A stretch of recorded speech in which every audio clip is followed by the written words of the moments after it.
Hi, this is P R Sundar. Today, we are going to discuss about Bharat Bond. First, what is an exchange traded fund? An exchange traded fund invests in a basket of securities that mostly tracks a certain index. ETFs are similar to mutual funds, but the big difference is that it can be bought and sold through the stock exchange. So, this is the definition from Investopedia. What is a bond ETF? There are two types of ETFs. One that is related to equity product, one that is related to debt product. Earlier, we have discussed Nifty Bs versus Liquid Bs. If you have not watched it, you can watch it here.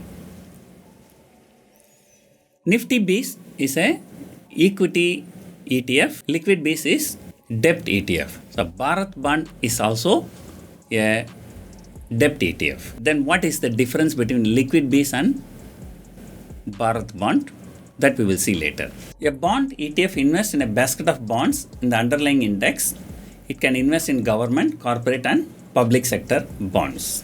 Liquid fund is also a debt fund, debt exchange traded fund that invests only in government securities. Whereas Bharat Bond is an ETF that invests in public sector companies, not only to the government. It can invest in public sector companies, bonds. What is Bharat Bond? It is a bond ETF that invests only in public sector bonds maturing on or before scheme maturity. What is the cost? A bond ETF is cheaper than an actively managed debt fund. For instance, the charges for Bharat Bond is only 0.0005%. It is the cheapest mutual fund product in India and one of the cheapest debt fund products in the world. What is the tenure of this bond? There are two bonds, short-term bond which is 3+ years, long-term bond which is 10+ years. The 3+ years matures on April 2023. 10-year bond matures in April 2030.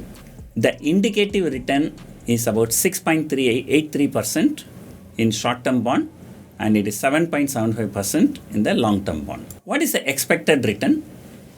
In the short-term bond, you can expect a return of about 6.8%, and in the long-term bond, you can expect return about 7.6% if you hold it until maturity. What are the tax implications? If you hold the bond for more than 3 years, the tax will be 20% of the profit after the indexation. Post-tax return will be more than 7% in the long-term bond, and that is the best return considering the low risk. Should you invest? Yes, this is the best debt product available with a very high yield and very low risk. And post-tax return is more than 7%. You can buy and sell from NSE as it is a exchange traded fund. Since it is traded in exchanges, liquidity is very high. If you want to give this as a collateral for trading, the haircut is only 5%. Thank you. But before closing it, I would like to show you from where you can actually see the bond in NSE. NSEindia.com. I'm going to the older version. You click live market exchange traded fund. And you can see here, you can see this one. This is the bond EBB ETF 0423. So this is a short-term bond maturing in 2023. It is trading around 1019 rupees.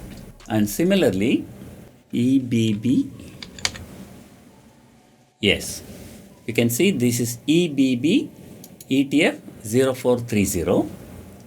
So this is the long-term bond maturing in 2030. So this one is trading around 1050 rupees. Going forward, I am expecting lower interest rate in the economy and therefore these bonds will do very well. By nature, if the interest rate in the economy is lower, these bonds will tend to do well. If the interest rate in the economy is going higher, these prices may not be trading at a good premium. Right now, I am informing my friends and clients to invest in Bharat bond, and which is giving a very, very decent return of more than 7% post-tax return, and plus this can be given as a collateral to the exchange for trading in futures and options. So hope this piece of information about Bharat bond is useful for you. Thank you.